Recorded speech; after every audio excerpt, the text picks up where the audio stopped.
Bismillahirrahmanirrahim. Innal hamdalillah nahmaduhu wa nasta'inuhu wa nastaghfiruh wa na'udzu billahi min shururi anfusina wa min sayyiati a'malina. Man yahdihillahu fala mudilla lahu wa man yudlilhu fala hadiya lahu wa asyhadu an la ilaha illallah wahdahu la syarika lahu wa asyhadu anna Muhammadan 'abduhu wa rasuluh. Amma ba'd. Rabbi shrah li sadri wa yassir li amri wahlul 'uqdatam min lisani yafqahu qawli. Rabbi zidni ilma warzuqni fahma.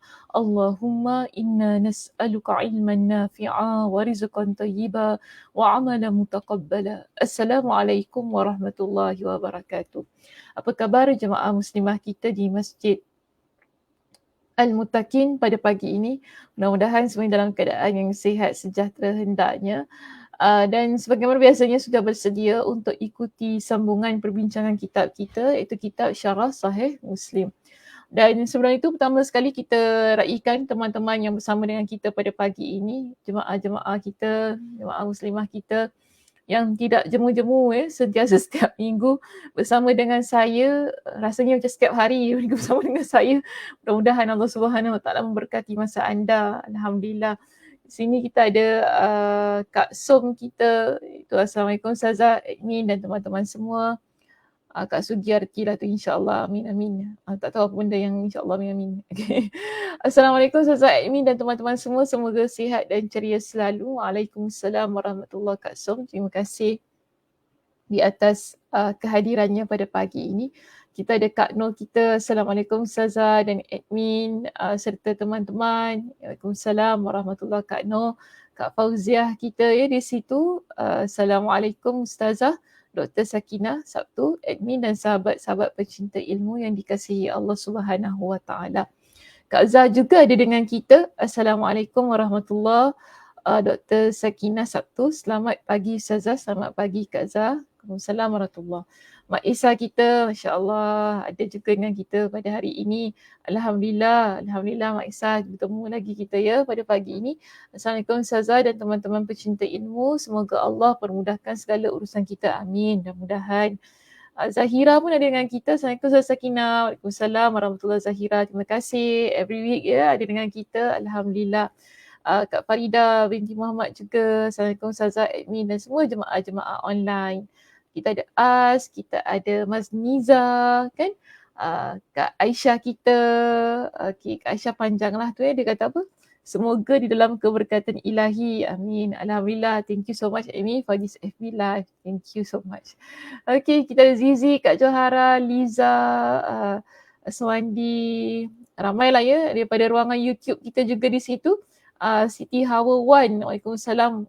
Alhamdulillah, selamat pagi Ustazah, selamat pagi Kak Siti Hawa Wan. Ropia, Puan Ropia kita. Salam Ustazah, selamat pagi. Salam, selamat pagi. Okey, Alhamdulillah ramai dengan kita. Alhamdulillah, terima kasih di atas kehadiran semuanya pada pagi ini. Tidak kira sama ada yang komen ke yang tak komen ke, sebab saya tahu ramai sebenarnya yang ada lihat tapi cuma mereka ni malas nak menaip. Malas nak menaip kan, malas nak komen-komen kat situ. Tak apalah, duduk dengan Ustazah. Alhamdulillah, terima kasih.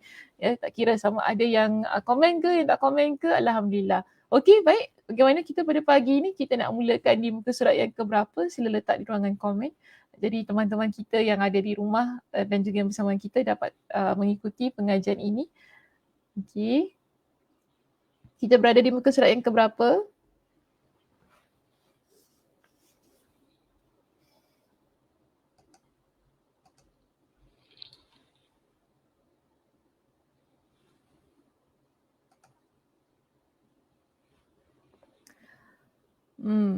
Muka surat 361.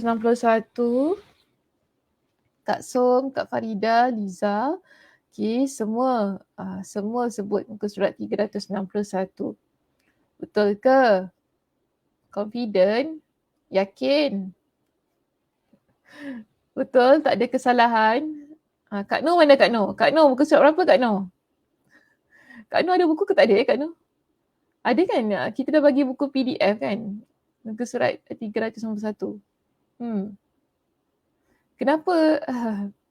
Okay. Page 361. Sekejap ya. Kak Mas, Kak Mas ada yang kita. Ya, Cak. 361 Kak Mas. Terima kasih Kak Mas. Majoriti ya, sebut muka surat 361. Belum ada kitab lagi Ustazah. Saya dah bagi kitab PDF kan, tak ambil ya kitab PDF tu. Sila manfaatkan kitab PDF yang diberikan. Mudah-mudahan dapat ikuti dengan baik lah. Siapa yang belum ada kitabnya, sama yang lain Ustazah 361. Okay. Siapa yang belum ada kitabnya, sila dapatkan kitab PDF. Print sikit-sikit. Masya Allah. Siapa yang belum ada kitabnya, sila dapatkan kitab versi PDF yang telah saya sediakan. Boleh dapatkan, saya minta nanti letakkan link lah ya di ruangan ini jadi supaya mudah untuk yang lain dapatkan kitab itu sebab memang susah nak dapat buku tu secara buku yang fizikal.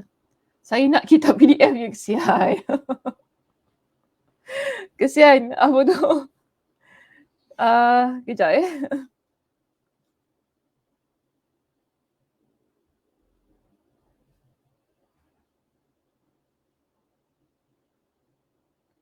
Sekejap ya.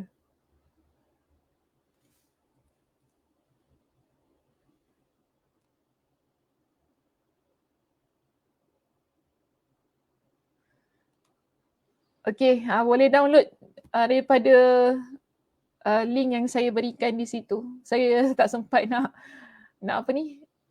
Nak kecil, nak ringkaskan. Tak apa, tekan je. Tekan je.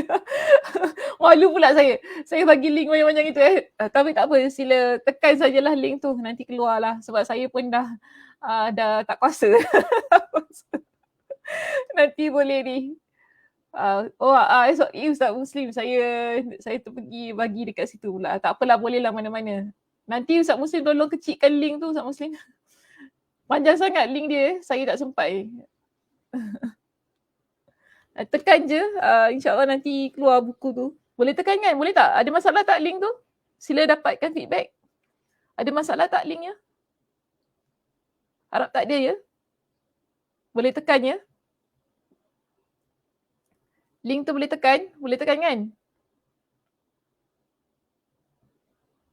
Tak boleh tekan. Betul. Kejap. Tak boleh tekan. Ya ke tak boleh tekan? Kejap ya, saya ambil masa sikit jap. Saya settlekan benda dulu.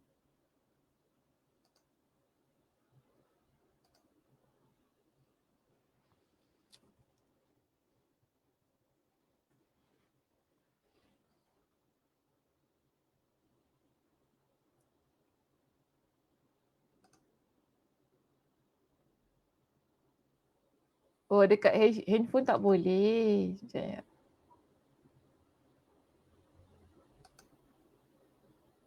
Saya rasa benda ni macam private kot. Kejap.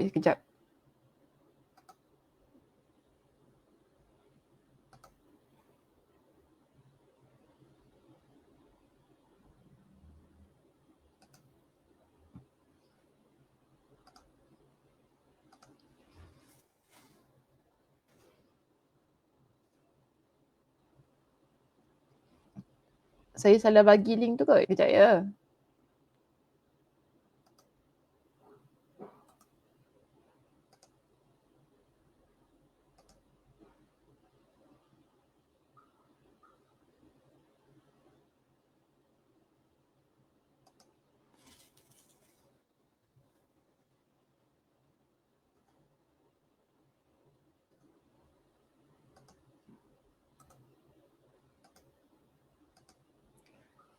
Sila Ustaz Muslim, link yang saya berikan tu, yang link yang baru tu, boleh ke tidak?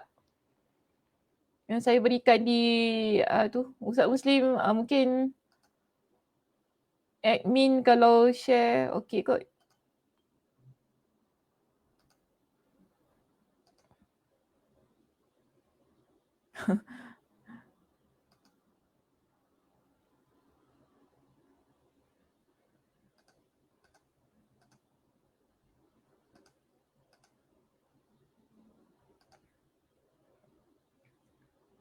Boleh tekan tapi tak boleh download. Oh ya? Okay.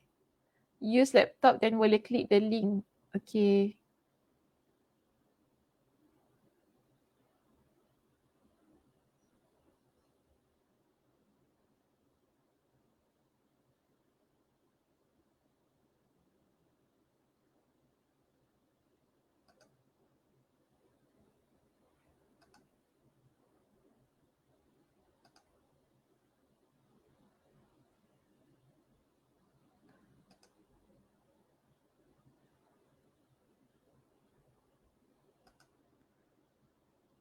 Tak tahu boleh ke tak? Dah boleh ke belum?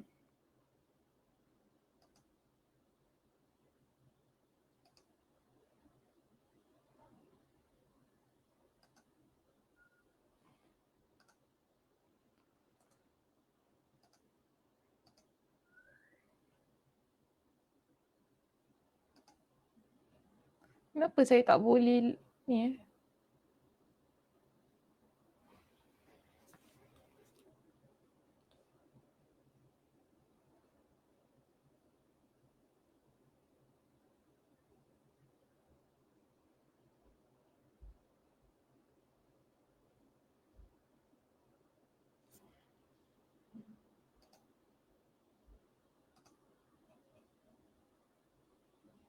Oh, Ana buatkan kat laptop. Okay, terima kasih. Tu saya bagi link yang lebih pendek di bawah itu. So maybe mudah-mudahan yang pendek tu. Buat dekat laptop lah ya. Buat kat laptop insyaAllah boleh. Okay, nanti siapa-siapa yang apa ni? Yang akses melalui phone, sila buka di laptop. Nanti insyaAllah boleh buka link tu. Ada dua link. Satu link yang paling ringkas saya berikan tu. Gunakan link yang paling ringkas tu. Boleh aja saya buka ni dekat saya punya phone. Cik. Boleh aja saya buka dekat phone saya. Tak ada masalah pun. Salam. Okeylah, saya dah settle lah ya benda tu, mudah-mudahan. Guna link yang ada di RSS belakang tu. Okey? InsyaAllah okeylah. Yang link yang baru tu saya bagi tu. Ustaz Muslim mana? Mana dia senyap ni? Ustaz Muslim naikkan link tu. Okey.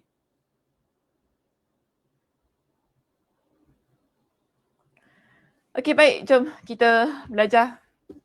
Lama pula saya pasal buku ni. Baik, jadi hari ini kita akan masuk muka surat 361. Kita akan masuk muka surat 361. Okay, perbincangan kita pada pagi ini akan menyambung berkenaan dengan iman berkurang ataupun bertambah ataupun berkurang ya. Berkenaan dengan topik iman lagi masih belum selesai ya perbincangan hari itu. Jadi kita akan masuk muka surat 361 di perenggan yang terakhir bermula daripada pendapat Imam Ibn Battal rahimahullah yang membincangkan tentang keadaan iman sama ada ia berkurang ataupun ia bertambah. Jadi kita lihat pada perbincangan yang ada dalam kitab, sebab minggu lepas kalau masih ingat lagi saya bincangkan berkenaan dengan ayat-ayat Al-Quran yang membuktikan bahawa sifat iman kita ini dia berkurang dan dia boleh bertambah dan dia boleh berkurang. Jadi kita dah kemukakan beberapa ayat Al-Quran kalau lihat dalam buku daripada muka surat 360 hingga muka surat 361 di situ. 1, 2, 3, 4, 5, 6, 7, 8. Ada 8 ayat Al-Quran yang disebutkan tampilkan dalam kitab kita sebagai penguat kepada perbincangan bagi membuktikan bahawa memang Allah Subhanahu Wa Taala sebutkan dalam Al-Quran bahawa iman seseorang ini dia boleh bertambah dan dia boleh berkurang. Dan di sini dibawakan kepada kita oleh Imam An-Nawawi pendapat daripada Imam Ibn Battal rahimahullah yang mana beliau menyebutkan bahawa keimanan yang tidak ada peningkatannya adalah kurang. Jadi kalau sekiranya iman seseorang dia itu tidak bertambah, kita panggil bahawa keadaan iman seseorang itu adalah dia berkurang. Maka dia kata di sini Imam Ibn Battal dia menambah penerangan statement dia yang pertama itu. Dia kata jika dikatakan bahawa iman secara bahasa adalah at-tasdiq. Maknanya kalau kita kata iman secara bahasa ini adalah at-tasdiq, iaitu membenarkan, maka sesungguhnya at-tasdiq itu dapat sempurna dengan melakukan segala ketaatan. Jadi kalaulah at-tasdiq, sebab minggu lepas kita bincang, bila kita nak lihat keadaan keimanan itu bertambah dan berkurang, kita tidak boleh melihat ia daripada sudut bahasa, tetapi kita perlu melihat penerangan ia daripada sudut istilah syariat, yang mana mempercayai dengan hati dan mengimplementasikannya dengan anggota badan. Barulah kita boleh nampak keadaan iman itu dia bertambah dan berkurang. Tapi di sini Imam Ibn Battal mengatakan beginilah, kalau kita nak lihat maksud iman bertambah dan berkurang daripada sudut bahasa juga, maka di sini dia kata apa? Ia perlu disempurnakan dengan melakukan ketaatan. Maknanya bagi saya masih lagi ia memerlukan kepada implementasi kepada amal perbuatan kita, anggota badan kita, barulah kita nampak keadaan kita membenarkan dalam hati ini ada satu sifat yang menunjukkan bertambah dan berkurang. Jadi dia kata di sini selama mana seseorang dia selalu menambah amalan kebaikan, maka imannya menjadi lebih sempurna dan bertambah. Maka seseorang itu kalaulah dia sepanjang kehidupan dia yang dalam keadaan dia beriman kepada Allah Subhanahu Wa Taala, dia nak menambah keimanannya, maka dia perlu sentiasa berada dalam keadaan beramal soleh, melakukan amal kebaikan. Jadi keadaan iman orang yang sentiasa melakukan ketaatan, amal soleh, kita panggil keimanan yang menjadi lebih sempurna dan bertambah. Sedangkan kalau dia ini menjadi orang yang mana melalaikan keadaan untuk beramal soleh, keadaan beramal kebaikan itu tadi, bererti menunjukkan berkurangnya iman.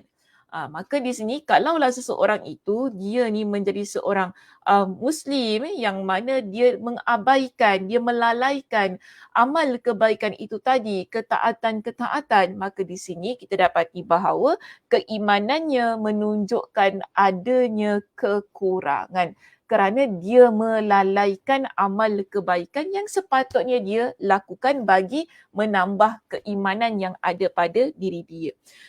Sedangkan melalaikannya bererti menunjukkan berkurangnya iman. Jadi dengan tidak melakukan amalan-amalan kebaikan, maka kesempurnaan iman pun akan berkurang. Jadi dengan kata lain di sini yang kita faham, kalau seseorang itu dia tidak melakukan amal kebaikan, maksudnya tak solat, tak puasa, tak bayar zakat, tidak mahu bersedekah, tidak mahu menjadi seorang Muslim yang baik, yang taat kepada kedua ibu ayahnya, yang sentiasa membantu rakan-rakannya, ini kita panggil sebagai anggota badan kita, iaitu implementasi pada anggota badan kita yang kita laksanakan, yang kita realisasikan keimanan yang kita benarkan dalam hati itu dengan amal kebaikan. Tapi kalau kita tak nak buat semua itu, maka dia kata di sini orang sedemikian dilihat kesempurnaan imannya pun berkurang. Okey, kesempurnaan imannya juga berkurang. Begitu juga seseorang yang melakukan ketaatan, maka imannya akan bertambah sempurna. Jadi bila kita buat ketaatan-ketaatan ini, keimanan yang ada dalam hati kita, yang kita benarkan itu tadi, dia akan menjadi lebih sempurna.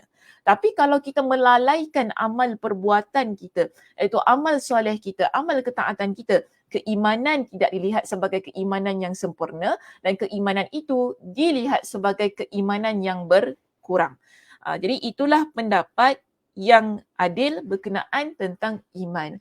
Maka di sini Imam An-Nawawi mengatakan bahawa pendapat Imam Ibn Battal rahimahullah itu tadi merupakan pendapat yang lebih adil. Jika sekiranya kita nak lihatlah daripada sudut bahasa itu tadi. Namun satu perkara yang perlu kita pegangnya di sini, yang berkurang dan bertambah itu yang menyebabkan amalan berkurang dan bertambah yang menyebabkan iman berkurang dan bertambah dan berkurang adalah kerana berkurang dan bertambahnya amal ketaatan seseorang. Tetapi kepercayaan tidak boleh kurang. Kepercayaan kita kepada Allah, itu keimanan kita kepada Allah tak boleh berkurang. Keimanan kita kepada Nabi SAW tidak boleh berkurang. Yang boleh berkurang dan bertambah di sini sekarang yang kita bincangkan ialah berkenaan dengan amalan kita. Jadi perlu jelas ya berkenaan itu kerana kepercayaan terhadap Allah dan Rasulnya tidak boleh berkurang. Kenapa sedemikian? Dijelaskan kepada kita dalam kitab kita di sini. Adapun kepercayaan terhadap Allah Ta'ala dan Rasulnya sallallahu alaihi wasallam, maka hal tersebut tidak boleh berkurang. Okay, ini perlu dipegang baik-baik ya. Kita perlu percaya kepada Allah 100%. Percaya kepada Nabi sallallahu alaihi wasallam 100%. Tak boleh kurang. Okey, tak boleh kurang berkenaan dengan kepercayaan kita terhadap Allah dan Rasulullah. Maka hal tersebut tidak boleh berkurang. Oleh kerana itu, Imam Malik rahimahullah bersikap tawakuf. Bersikap tawakuf tu maksudnya dia berhentilah pada hal yang kepercayaan kepada Allah dan Rasulnya itu tidak boleh berkurang tu tadi kan. Yang mana pada sebahagian riwayat tentang pendapat berkurangnya iman. Yang mana bagi pendapat beliau, kepercayaan itu tidak boleh berkurang. Kerana jika kepercayaan tersebut berkurang, maka ia akan menjadi seorang yang ragu dan keluar dari sebutan nama iman. Jadi kalau kita meragui keimanan kita kepada Allah, kan, contoh kita kata betul ke Allah tu esa, kita pun maknanya di sini maknanya kita kepercayaan kita tentang keesaan Allah itu berkurang. Tentang hal ini tak boleh. Ya, kita tak percaya contohnya kita kata betul ke Allah tu Maha melihat? Boleh ke Allah tu boleh mendengar ke? Allah itu Maha berkuasa ke? Ini semua perkara-perkara yang menyebabkan keimanan berkurang. Tapi tak boleh berkenaan dengan hal ini disebutkan oleh Imam Malik rahimahullah. Berkenaan hal tersebut, ia adalah sesuatu yang tidak boleh ada kurangnya. Kita percaya Allah itu esa, yes, itu kena mantap. Ya, tak boleh naik, tak boleh turun. Okey, keimanan berkenaan dengan Allah Subhanahu Wa Taala itu esa. Kita beriman bahawa Allah Subhanahu Wa Taala itu adalah maha segala-galanya, yes. Dia mesti begitu. Dia tak boleh kita sekejap hari ini percaya, esok lusa tak percaya. Hal ini menyebabkan keimanan terhadap Allah itu naik dan turun.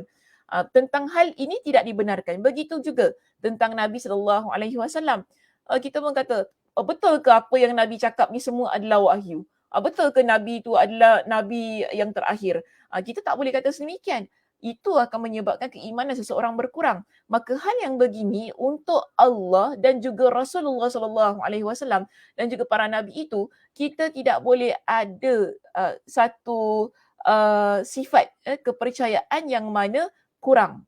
Dia mesti terus percaya dengan mantap. Yang boleh berkurang dan bertambah di situ adalah amalan kita. Yang kita implementasikan ia daripada sudut anggota badan itu tadi. Tapi kalau daripada sudut membenarkan tersebut tentang Allah dan Rasulullah, hal ini dia mesti mantap. Tidak boleh ada kekurangan. Sebab kalau ia kurang, maka dia akan terkeluar daripada sebutan nama iman itu sendiri. Kita tak panggil ia iman kalau ia berkurang. Dan kalau ia meragui, kita tak panggil hal ini dengan erti kata keimanan. Baik, kita lihat seterusnya perbincangan di sini. Sebahagian daripada mereka berkata, Imam Malik bersikap tawakuf tentang pendapat berkurangnya iman kerana bimbang. Okay, kenapa Imam Malik dia mengambil sikap tawakuf?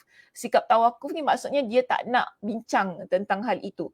Okey, dia berhenti pada pendapat itu sahaja dan dia tak ada bincang berjela-jela panjang-panjang kan. Dia berhenti di situ sahaja kerana apa? Dia khawatir kalau ditafsirkan bahawa dia menyetujui kaum Khawarij. Kaum Khawarij ni satu lagilah kumpulan dalam perbincangan mazhab-mazhab ini.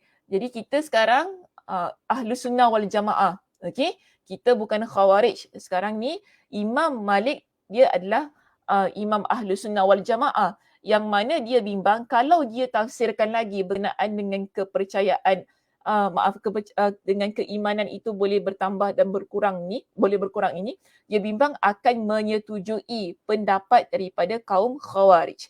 Yang mana kalau kaum Khawarij ini, mereka ada satu pendapat yang agak pelik.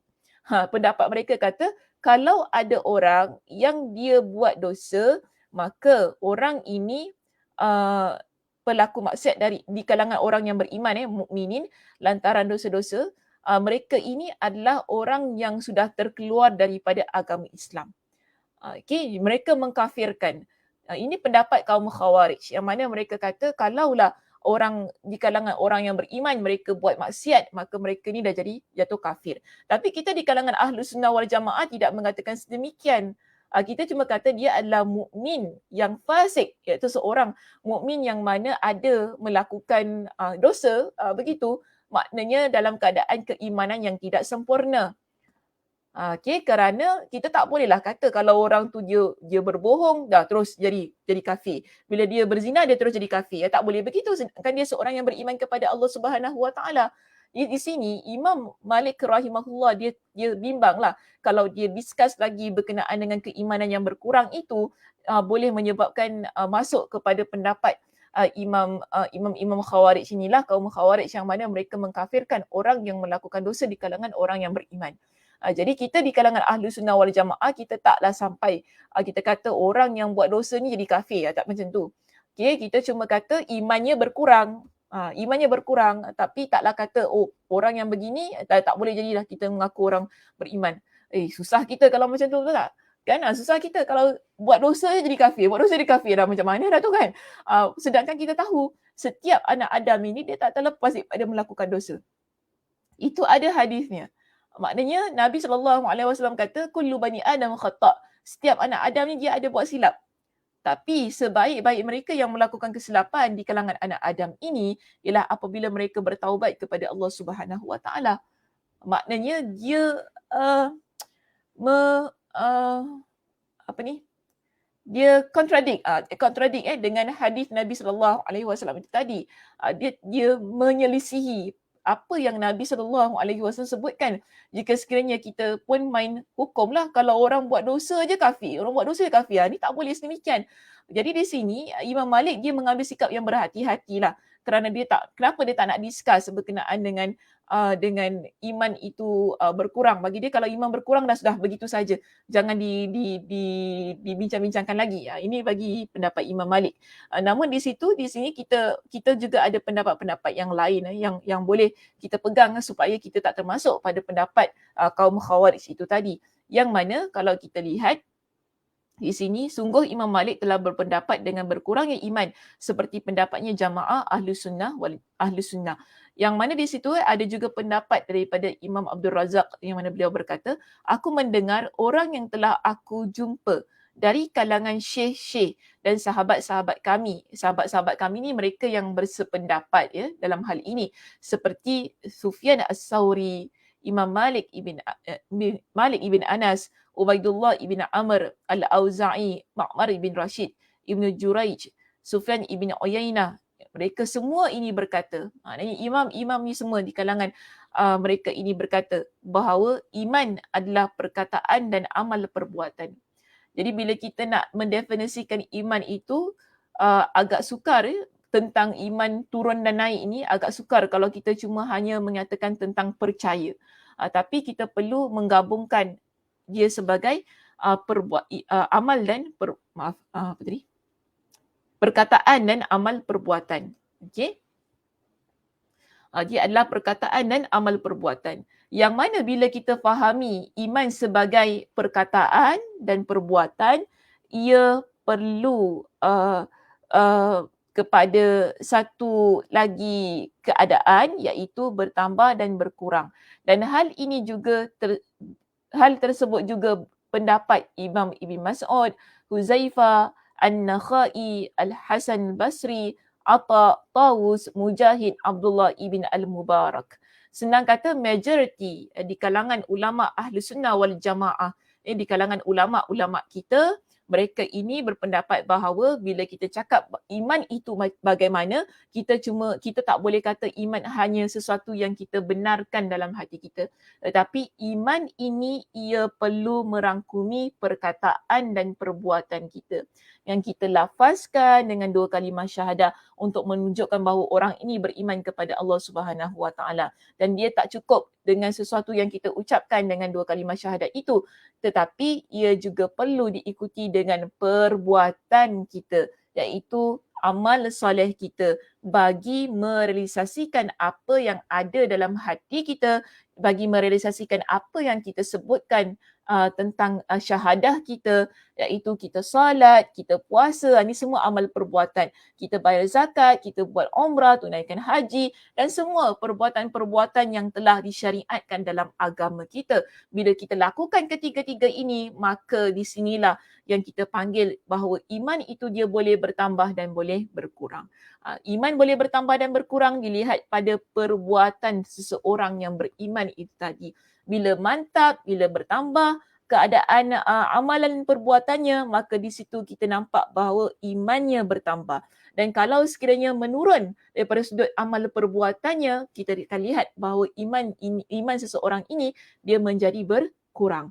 Okey, baik. Seterusnya. Jadi perkara yang menjadikan seorang hamba berhak mendapat pujian dan perwalian. Perwalian ni maksudnya kepercayaan lah ya di kalangan kita. Sebab begini, kalau kita nak lantik seseorang menjadi pemimpin di kalangan orang Islam lah. Kalau contohnya dalam komuniti Muslim kita ada mufti, kita ada asatiza, kita ada pendakwa di kalangan kita lah, Ahlus Sunnah wal Jamaah ini, kita perlu melihat ciri-ciri ini supaya boleh diangkat sebagai orang yang berautoriti untuk memberikan pendapat tentang agama, untuk memberikan fatwa, contohnya mengeluarkan fatwa irsyad dalam agama kita. Jadi ia mesti ada ciri-cirinya. Tak semua kita kata dia beriman, semua kita panggil sebagai orang yang berhak untuk kita letakkan pada tempat perwalian itu tadilah. Perwalian ni maksudnya kepimpinan dalam agama ya, bukan wali-wali itulah, tidak. Tapi maksud perwalian dalam konteks perbincangan kita di sini ialah mereka yang berhak untuk kita lantik sebagai pemimpin dalam agama. Maka dia kata di sini orang yang berhak untuk mendapat pujian dan kepimpinan dalam agama itu dari kaum muslimin, dia mesti ada 3 ciri utama. Sebab itu kita tak boleh untuk lihat orang dah, yang penting dia beriman, yang penting dia Muslim, tak boleh begitu. Dia mesti ada 3 ciri ini barulah berhak untuk dianggap mereka ini sebagai orang yang layak ditempatkan kepada kepimpinan agama, yang boleh kita anggapnya sebagai orang yang dipuji. Maksudnya orang yang dipuji sebagai orang yang soleh, orang yang salihah, ya begitu.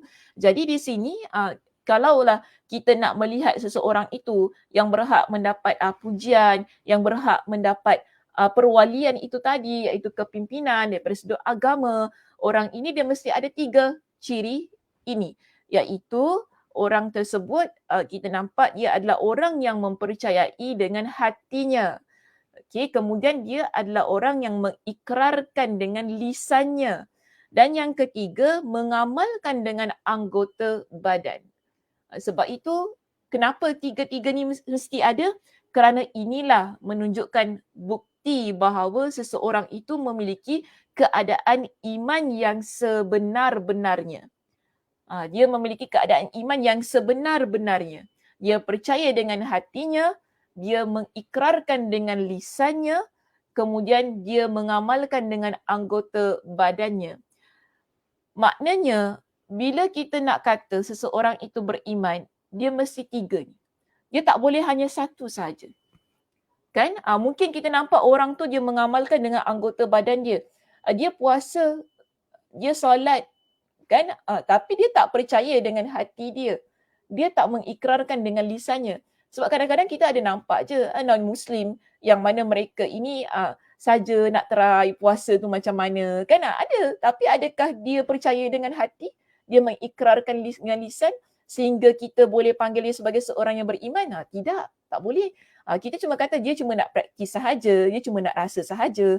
Kan itu hak dia lah, itu dia nak buat tu dia suka hati dia lah kan. Tapi adakah bila seseorang itu dia dah mengamalkan dengan anggota badan, kita berhak untuk letakkan dia sebagai seorang yang beriman? Belum tentu lagi. Kita sebagaimanalah di kalangan non-Muslim, ada di kalangan mereka yang cuba praktis untuk melihat, untuk menghormati amalan dan budaya orang yang beriman kan. Itu sebagaimana mereka, tapi tak sampai untuk kita kata mereka ada dua ciri yang lain, mempercayai dengan hati dan juga mengikrarkan dengan lisan. Ada juga orang yang dia mempercayai dengan hati tapi dia tak mengikrar dengan lisan, dia tak mengamalkan dengan anggota badan. Itu kita kata masih lag lagi, masih lagi kurang daripada sudut keimanannya. Mungkin ada orang yang cuma mengikrarkan dengan lisan tapi hati tak percaya, dia tak buat dengan anggota badan dia. Dia cuma ucap je, yelah aku beriman, tapi dalam hati dia tak beriman. Dalam amal seharian dia merupakan orang yang tidak mengamalkan apa yang dia sebutkan dengan lidah dia.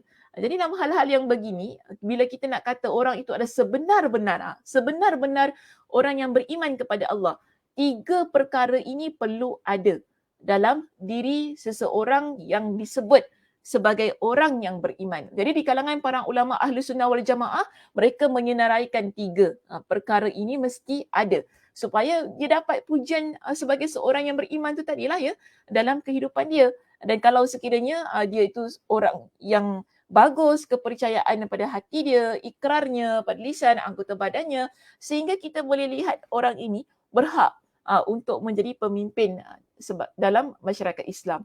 Dia keadaannya begitu. Okey, baik. Seterusnya kita lihat dalam teks kita di sini. Kerana tidak ada perbezaan antara para ulama bahawa jika seseorang berikrar dan beramal tanpa ilmu dan pengetahuan tentang Rabbnya, maka orang tersebut tidak berhak mendapatkan sebutan nama mukmin. Jadi kita lihat begini ya, dalam teks ini saya ringkaskan ya begitu. Okey, kita ringkaskan dalam keadaan yang mana 3 situasi untuk kita lebih jelas lagi. Di kalangan para ulama kita, mereka semua memberikan satu kesepakatan bahawa orang yang beriman, mereka berikrar dengan lisan tadi dan mereka beramal walaupun mereka beramal tanpa ilmu. Walaupun beramal tanpa ilmu, sebab ada orang dia beramal tapi tak ada ilmu, dia beramal je tapi dia beriman dan berikrar kan, dia beriman kepada Allah Subhanahu Wa Taala, dia berikrar mengucap 2 kalimah syahadah, kemudian dia beramal, cuma sama ada ilmu ataupun tidak. Namun sama ada orang itu ada ilmu ataupun tidak di sini, tetap kita di kalangan Ahlus Sunnah wal Jamaah bersepakat bahawa dia ni adalah orang yang beriman, layak untuk digelar sebagai orang mukmin. Okey, layak digelar sebagai orang mukmin. Jadi kita tak katalah, kau ni beramal tak ada ilmu tau, kau mukmin ke? Jangan cakap macam tu. Ya muslimah, hati-hati ya kita dengan ucapan kita. Jangan sampai kita ni sebab kerana kita ni tak ada ilmu, kita pandai-pandai cakap orang tu tak beriman dan sebagainya. Tak boleh demikian. Jadi di sini 3 perkara tadi, dia beriman, dia berikrar, dia beramal, tidak kira sama ada beramal dengan ilmu ataupun tanpa ilmu. Orang ini menurut pendapat majoriti ulama Ahli Sunnah wal Jamaah, mereka berhak untuk mendapat sebutan nama mukmin. Namun yang kedua, okey,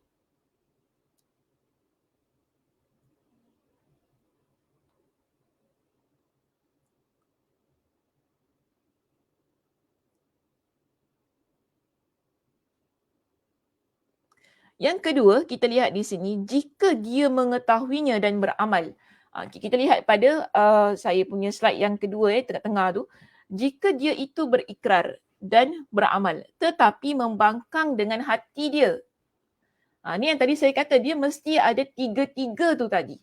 Barulah kita kata orang ni berhak untuk dapat gelaran mukmin. Okay, yang keimanannya mantap kerana Allah Subhanahu Wa Taala. Tapi sekarang orang ini dia berikrar, maknanya mulut dia cakap dia beriman, nampaklah dia tu beramal, nampak solat. Tapi dalam hati dia membangkang. Masalahnya dalam hati ni kita tak tahu ya, muslimah, okey. Dalam hati ni dia antara dia dengan Allah Subhanahu Wa Taala. Tapi orang yang begini, yang mana dalam hati dia membangkang dan dia mendustakan tauhid. Maknanya dia nampak acah-acah, orang kata acah-acah beriman itu kan. Tapi dalam hati dia tak beriman. Orang yang begini di kalangan para ulama mengatakan mereka ini tidak berhak mendapat sebutan mukmin. Cuma masalah kita untuk yang kedua ni, kita tak tahu sama ada hati dia tu macam mana. Sebab masalah hati ni dia antara seseorang dengan Allah Subhanahu Wa Taala. Kita nampak orang daripada zahirnya sahaja. Okey, nampak orang daripada zahirnya sahaja. Daripada lisan dia kita nampak, daripada amal perbuatan dia kita nampak. Tapi hati ni kita tak nampak. Hati seseorang wallahu a'lam bisawab macam mana.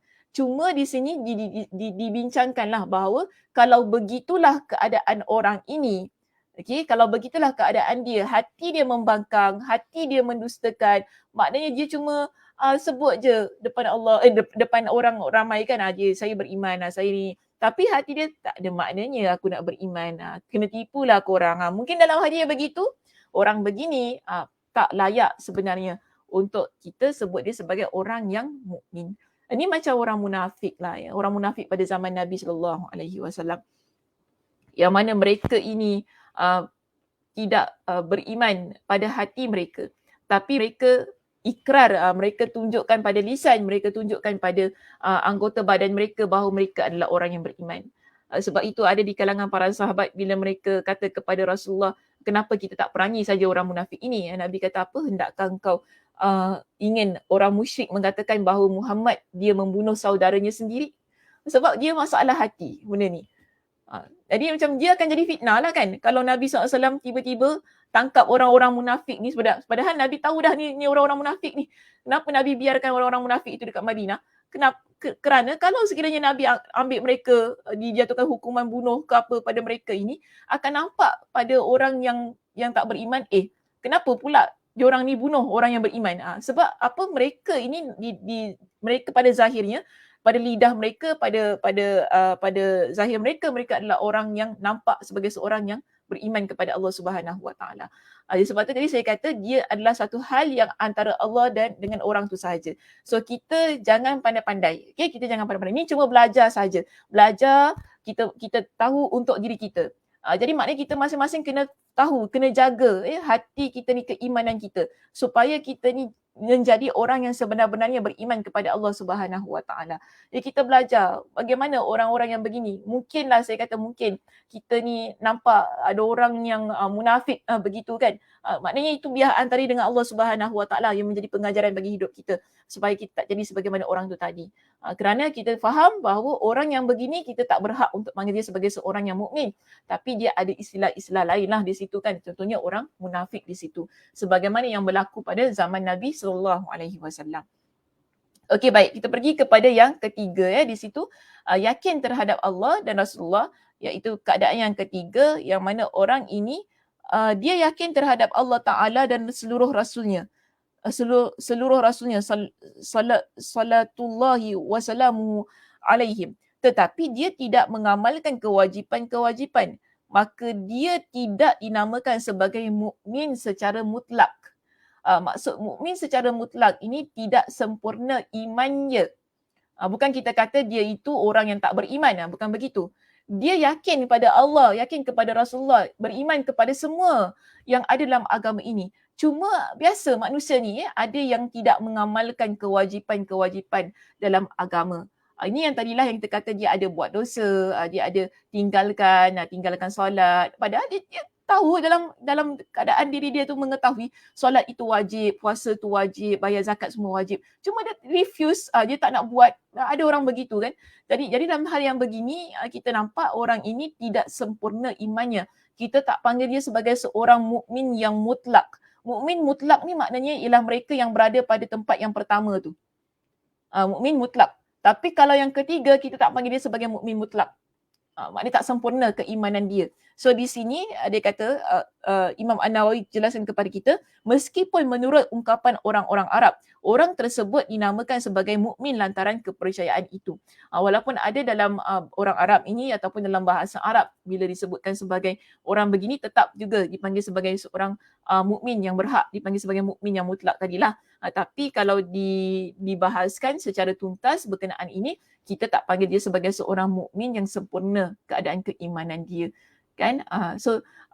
Macam biasalah dalam hadis-hadis Nabi SAW yang lain saya nak bawa. Yang mana Nabi kata, man kana yu'minu billahi wal yaumil akhir falyukrim jarahu. Nabi kata, siapa yang beriman kepada Allah dan juga kepada hari kiamat, maka dia adalah orang yang mana menghormati jirannya, yang memuliakan jirannya, falyukrim jarahu. Kita, okey, dalam teks itu bila kita baca kan, kita kata Nabi kata siapa yang beriman kepada Allah dan hari kiamat, maka orang ini dia akan memuliakan tetamunya, memuliakan jirannya, kan di situ.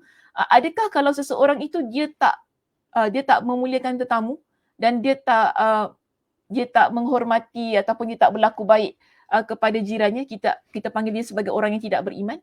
Dia bukan begitu. Kita kata orang yang tidak menepati hadis Nabi SAW itu tadi masih lagi beriman, cuma keimanannya tidak sempurna. Dia begitu saja. Bukan kita kata, Nabi kata orang yang beriman kepada Allah, beriman kepada Rasulullah, dia kena memuliakan jiran, memuliakan tetamu dia. Engkau ni tak muliakan jiran, kau tak muliakan tetamu, maknanya engkau ni tak beriman. Tak boleh kata semikian. Itu adalah satu kefahaman yang silap lah ya pada nas. Jadi maknanya di sini bila kita kata orang itu mungkin dia baik, dia solat, dia puasa, tapi kemudian dia menyakiti jiran dia, kan? Dia menyakiti jiran dia.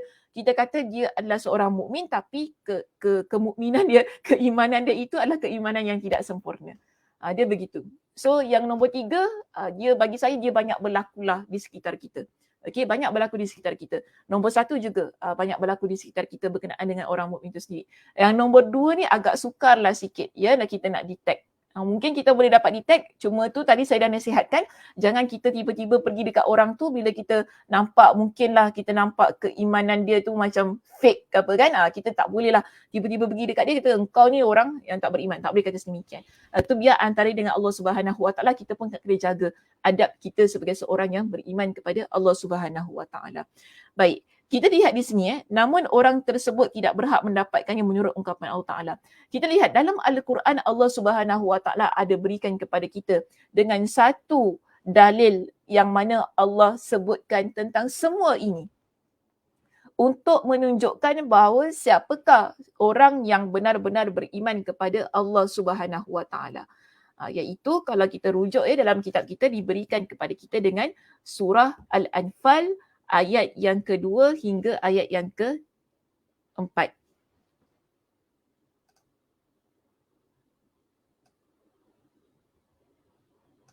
Makin kecil ya saya. Kita apa. Sebab kalau muka saya besar, teks ni akan jadi kecil. Jadi saya nak jelaskan teks ini supaya ramai yang dapat lihat pada teks ini. Tak nampak saya tak apa, yang penting nampak teks tu. Nampak teks itu, dia jelas, dia besar teksnya. So yang penting suara saja clear kat sini. Baik. Kita lihat Allah Subhanahu Wa Taala jelaskan kepada kita dalam surah Al-Anfal pada ayat yang kedua hingga ayat yang keempat tentang siapakah orang yang beriman sebenar-benarnya. Al-mu'minuna haqqa.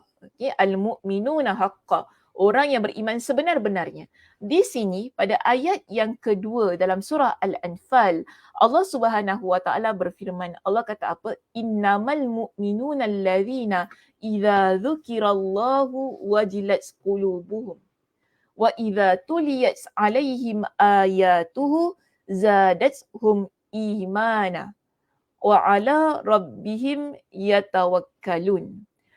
Maksudnya, sesungguhnya orang-orang yang beriman. Allah jelaskan siapa orang yang beriman. Kita mulakan dengan 3 ciri utama di sini yang saya hitamkannya perkataannya di slide saya ini. Mungkin nanti kalau dalam buku boleh gariskan ke nak bulatkan ke apa, dipersilakan. Yang ada buku PDF pun boleh kalau nak, kalau ada ni lah, kalau gunakan iPad ke yang boleh coret-coret di atasnya tu kan, ataupun apa-apalah device ni yang boleh diconteng pada kitab PDF. Baik, kita lihat di sini. Sesungguhnya orang-orang yang beriman ialah mereka yang bila disebut nama Allah. Pertama, Allah kata orang ini dia gementarlah hati mereka. Jadi bayangkan, kalaulah kita pergi kepada poin yang kedua tadi. Tadi saya bagi 3 kan? Okey, kita bagikan 3 kan? Sebagaimana dalam kitab tadi jelaskan. Kalau orang itu dia berada di tempat yang kedua. Okey? Tempat yang kedua, yang tengah tu. Dia mendustakan dengan hati dan dia ni membangkang dengan hati dan mendustakan tauhid. Yang sebenarnya itu ada dalam hati. Tapi kalaulah dia ini berada di tempat yang kedua ni, yang mana Allah kata orang yang beriman bila sebut nama Allah dia gementar hati. Tapi dia tak beriman. Maknanya di situ kan hati dia tak gementar, hati dia tak jadi apa-apa pun. Sebab apa? Dia membangkang dengan hati dia. Dia mendustakan tauhid itu. Maknanya macam mana kita nak panggil dia sebagai seorang yang mukmin? Ini yang dijelaskan di kalangan para ulama lah berkaitan dengan ayat Al-Quran ini ya. Kemudian kita lihat Allah juga sebutkan dalam ayat ini, orang ini bila dibacakan dengan ayat-ayatnya bertambahlah iman dalam hati mereka. Pertama tadi hati mereka dah gementar. Kedua, hati mereka ni bertambah keimanan. Dan yang ketiga Allah kata mereka kerananya dan orang ini wa ala rabbihim yatawakkalun, dan hanya kepada Tuhanlah mereka bertawakal. Ini semua berkaitan dengan hati. Ketiga-tiga ini ya, dia berkaitan dengan hati kita. Gementar hati kita, bertambahlah keimanan dalam hati kita. Kemudian hati kita menjadi hati yang bertawakal kepada Allah Subhanahu Wa Taala. Ketiga-tiga perkara ini ia berkaitan dengan hati kita. Jadi orang yang beriman kepada Allah, 3 perkara ini perlu ada pada hatinya. Bila diingatkan tentang Allah, jiwanya insaf. Ini maksudnya kita kata gementar. Air matanya mengalir takut kepada Allah. Bila dibacakan ayat Al-Quran, dibacakan hadis Nabi SAW, mengalir air matanya, jiwanya meresap masuk ke dalam jiwanya. Kerana apa? Ada keimanan dalam hati dia. Sebab itu kita tak hairan kalau ada orang dia baca ayat Al-Quran dia menangis. Ada orang dia baca hadis Nabi SAW, bila dia menghayati hadis itu mengalir air mata dia. Kerana apa? Jiwanya adalah jiwa orang yang beriman kepada Allah Subhanahu Wa Taala. Ini yang Allah Subhanahu Wa Taala sebutkan tentang orang yang beriman itu tadi. Bila disebutkan tentang Allah, disebutkan tentang ayat-ayat Allah, diceritakan tentang Allah, tidak kira dalam apa jua bentuk keadaan, kita baca Al-Quran, kita baca hadis Nabi SAW, kita baca apa-apa teks berkaitan dengan Allah Subhanahu Wa Taala yang menunjukkan kebesaran Allah Subhanahu Wa Taala, hati kita ni ya muslimah, dia akan wajilat qulubuhum. Hati mereka akan gementar yang menyebabkan mengalir air mata mereka sehingga zadathum imana, bertambah-tambahlah keimanan dalam hati mereka. Wa ala rabbihim yatawakkalun, dan orang yang begini mereka adalah di kalangan muslimah-muslimah ataupun orang-orang yang mana bertawakal kepada Allah Subhanahu Wa Taala, yang berserah diri kepada Allah Subhanahu Wa Taala, yang menyerahkan segala urusannya kepada Allah Subhanahu Wa Taala, kerana mereka yakin bahawa Allah Subhanahu Wa Taala lah yang mengatur segala urusan kehidupan mereka. Sehingga orang yang beriman ini mereka tidak ada kerisauan dan kegelisahan dalam hati mereka kerana keyakinan mereka terhadap Allah Subhanahu Wa Taala. Ini berkaitan dengan hati. Kemudian cantiknya ayat ini, Allah Subhanahu Wa Taala mengingatkan kepada kita bahawa orang yang beriman ini dia bukan hanya semata-mata tentang hati dia itu tadi. Bukan semata-mata tentang hatinya yang gementar, bertambah keimanannya, yang bertawakal kepada Allah. Tetapi Allah kata, allazina yuqimunas salah. Pada ayat yang ketiga di sini Allah tunjukkan, Allah buktikan kepada kita keimanan itu ia disertai dengan amalan. Keimanan direalisasikan dengan amal perbuatan kita. Pada ayat yang ketiga, Allah kata, orang yang beriman mereka ialah orang yang mendirikan solat. Wa mimma razaqnahum yunfiqun. Dan mereka adalah orang yang mana menafkahkan sebahagian dari rezeki yang kami berikan kepada mereka. Ini adalah amalan kita, Muslimah. Okey, ini adalah amalan kita yang mana kita tunjukkan bila hati kita dah gementar, bila hati kita bertambah imannya, bila hati kita bertawakal kepada Allah, kita menjadi seorang muslimah yang merealisasikan semua itu tadi dengan amal perbuatan kita. Antaranya di sini Allah berikan contoh kepada kita. Mereka adalah orang yang mendirikan solat dan menginfakkan harta mereka di jalan Allah Subhanahu Wa Taala. Imam Ibn Kathir rahimahullah ketika dia mentafsirkan ayat ini, pada ayat yang kedua itu tadi, dia menyatakan bahawa amalan yang pertama ini adalah hak Allah. Kita buat amalan yang mana antara kita dengan Allah Subhanahu Wa Taala. Tapi bila kita lihat kepada amalan yang kedua itu tadi, iaitu wa mimma razaqnahum yunfikun, mereka menginfakkan harta mereka, ia adalah amalan yang berkaitan dengan hak hamba. Okay, amalan yang berkaitan dengan hak hamba. Bermakna orang yang beriman, saya nak simpulkan untuk ayat yang ketiga di sini. Orang yang beriman kepada Allah Subhanahu Wa Taala, mereka bukan hanya tentang mereka dan Allah, tetapi mereka bila mereka merealisasikan perbuatan mereka, bila mereka merealisasikan agama mereka menerusi amal perbuatan mereka, mereka lakukan ia, mereka tunaikan hak itu antara hak mereka dan Allah, antara hak sesama manusia. Dia sedemikian.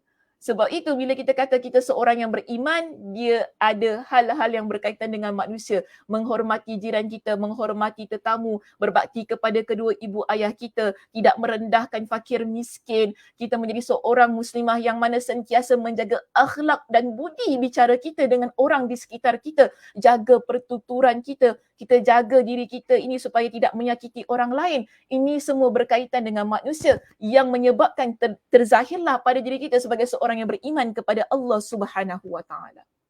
Nampak ya keadaan tu? Jadi orang yang beriman bukan hanya hablum minallah, tetapi ayat ini membuktikan bahawa orang yang beriman dia juga menjaga hablum minan nasnya, iaitu ikatan dia dengan Allah dia jaga baik-baik kerana dia yakin, dia dalam hati dia ni dia yakin tentang Allah, dia yakin tentang keimanannya kepada Allah. Tetapi orang yang beriman itu, seorang muslimah yang beriman, dia juga merealisasikan keimanannya menerusi hablum minan nas, iaitu ikatan sesama manusia. Kedua-dua ini Allah Subhanahu Wa Taala sebutkan pada ayat yang ketiga tersebut untuk menunjukkan kepada kita sebagai satu bukti yang jelas, yang kukuh bahawa iman ia perlu diikuti dengan amal perbuatan. Sebab itu pada ayat yang keempat di sini Allah kata apa? Ulaika humul mu'minuna haqqan. Mereka semua ini adalah orang yang beriman dengan sebenar-benarnya kepada Allah. Itulah orang yang beriman dengan sebenar-benarnya. Haqqa. Allah sebut perkataan haqqa. Orang yang beriman dengan sebenar-benarnya. Bila kita ni muslimah ya, kita jadi seorang yang ada ciri-ciri ini semua, yang Allah angkat mereka pada satu tahap. Allah kata ini orang yang mukminuna haqqa, orang yang beriman dengan sebenar-benarnya, ada ganjaran yang Allah siapkan untuk mereka, iaitu lahum darajatun 'inda rabbihim wa maghfiratun wa rizqun karim. Mereka akan memperoleh beberapa darjat ketinggian di sisi Tuhannya dan ampunan serta rezeki nikmat yang mulia. Bila kita menjaga keimanan kita ini ya muslimah dengan sebenar-benarnya, kita nak jadi seorang muslimah, seorang mukminah yang sebenar-benarnya dalam kehidupan kita dengan menjaga semua yang telah kita jelaskan itu tadi, sehingga layaklah orang itu, layaklah dia di pandangan mata Allah sebagai seorang mukminah yang sebenar-benarnya. Orang begini Allah tak sia-siakan apa yang dia lakukan dalam hidup dia. Allah siapkan untuk dia satu darjat, satu tempat di sisi Tuhannya, iaitu di sisi Allah Subhanahu wa taala, dengan sesuatu ampunan dan rezeki daripada nikmat Allah yang begitu mulia Allah berikan kepada mereka. Jadi ini kita panggil sebagai hasil daripada orang yang menjaga keimanan itu tadi dengan keimanan yang sebenar-benarnya. Sehingga dalam sebuah hadis Nabi SAW disebutkan bahawa orang yang begini, okey, maaf ya, saya masuk dulu pada penerangan Imam Ibn Kathir rahimahullah sebelum saya masuk kepada hadis itu tadi. Bila Allah kata lahum darajatun inda rabbihim, maknanya ialah mereka memperoleh tempat-tempat tinggal, kedudukan atau darjat di dalam syurga Allah. Maknanya Allah peruntukkan, Allah standbykan, guna ayat tu ya, Allah standbykan untuk kita ni muslimah satu tempat dalam syurga yang khusus untuk orang yang mukminuna haqqa, untuk orang yang mana dia beriman kepada Allah dengan sebenar-benarnya ini, dalam syurganya satu darjat, satu tempat yang khusus untuk dia dalam syurga Allah. Kemudian bila Allah kata wa maghfiratun, Allah berikan kepada mereka ini dengan maghfirah, bermakna Allah berikan kepada mereka dengan pengampunan di atas kesalahan-kesalahan mereka serta membalas kebaikan-kebaikan mereka. Okey, serta membalas kebaikan-kebaikan mereka. Maknanya di sini kita jelas bahawa bila Allah Subhanahu wa taala berikan kepada orang yang beriman ini dengan keampunan, dengan satu penghapusan dosa, maghfirah, maknanya orang beriman mereka tak terlepas daripada melakukan dosa. Ada dosa yang mereka lakukan. Ada dosa yang mereka lakukan, kemudian mereka ini menjadi orang yang bertaubat kepada Allah, lalu menjaga keimanan mereka kepada Allah hingga sampai kepada tahap orang yang beriman sebenar-benarnya. Jadi Allah berikan kepada mereka dengan satu tempat yang mulia di sisi Allah dalam syurga dan juga keampunan serta rezeki yang mulia kepada mereka. Kerana kita tak boleh menafikan bahawa antara ciri orang yang beriman sebenar-benarnya juga adalah orang yang bertaubat kepada Allah Subhanahu wa taala. Dan kita nak kata begini, taubat itu dia ada kerana kita melakukan dosa. Okay, taubat itu ada kerana kita melakukan dosa. Maka sebab itu di sini Allah berikan keampunan kepada orang yang tadi dia dah buat dosa apa kan, kemudian dia jaga keimanan dia dengan sebenar-benarnya, Allah bagikan kepada dia dengan keampunan. Ini kita nampak satu ayat Al-Quran yang merangkumi segala-galanya berkenaan dengan keimanan itu tadi. Sebab itu Imam An-Nawawi bila dia syarah hadis ini, dia datangkan dengan ayat ini ya untuk berikan kepada kita dengan satu perspektif, satu pandangan tentang keimanan kepada Allah Subhanahu wa taala. Dia boleh berlaku dengan pelbagai cara. Dia boleh berlaku daripada pelbagai konteks keadaan dia. Ya, ada orang dia memang baik, tiba-tiba ada dia tak baik kan, nampak iman dia turun. Okay, iman dia turun, lalu kita kata orang dalam keadaan yang begini, takkanlah kita nak kata, oh orang ni tak boleh jadi orang yang beriman sebenar-benarnya. Tak sedemikian. Kalau dia bertaubat kepada Allah Subhanahu wa taala, kemudian dia keislamannya jadi baik, iman dia jadi baik, amalan solehnya jadi baik, semua jadi baik, dia adalah seorang mukmin yang sebenar-benarnya beriman kepada Allah, yang Allah berikan maghfirah itu tadi kepada dia. Jadi keadaan-keadaan ini kita tak boleh elakkan dalam hidup. Ada perkara-perkara iman naik turun, iman bertambah, ini semua adalah keadaan-keadaan yang dia berlaku dalam kehidupan kita sebagai seorang muslimah. Jadi dalam hal-hal yang begini, jangan gunakan satu hukuman ataupun satu judge yang kita judge orang dengan satu yang begitu keras sehingga mungkin kita mengeluarkan seseorang daripada agama dan sebagainya. Ini perkara-perkara yang perlu kita elakkan. Kerana agama kita ni dah begitu indah dah. Allah Subhanahu wa taala berikan dengan ayat Al-Quran ni, jika kita faham dengan sebenar-benarnya, masya-Allah tabarakallah. Allah tunjukkan bagaimana sistem kehidupan manusia itu sehingga bagaimana bila Allah peruntukkan ganjarannya kepada manusia. Kenapa Allah berikan kepada dia dengan maghfirah? Kemungkinan besar dia ada melakukan dosa. Yang mana akhirnya dia bertaubat kepada Allah, dia menjadi seorang mukminuna haqqa sebagaimana yang terdapat dalam ayat ini. Okey. Kemudian tadi saya kata saya nak baca sebuah hadis. Saya nak tutup perbincangan kita dengan sebuah hadis Nabi SAW berkenaan dengan ayat ini, di mana Nabi SAW ada mengingatkan kepada kita bahawa inna ahla illiyina la yarahum min asfala minhum kama tarawna al-kawkaba al-ghabira fi ufuki min afaqis sama. Penduduk syurga, sesungguhnya penduduk syurga yang kita panggil sebagai illiyun, penduduk syurga yang berada pada peringkat yang paling tinggi, la yarahum min man asfala minhum, boleh dilihat oleh penduduk syurga yang berada di bawahnya.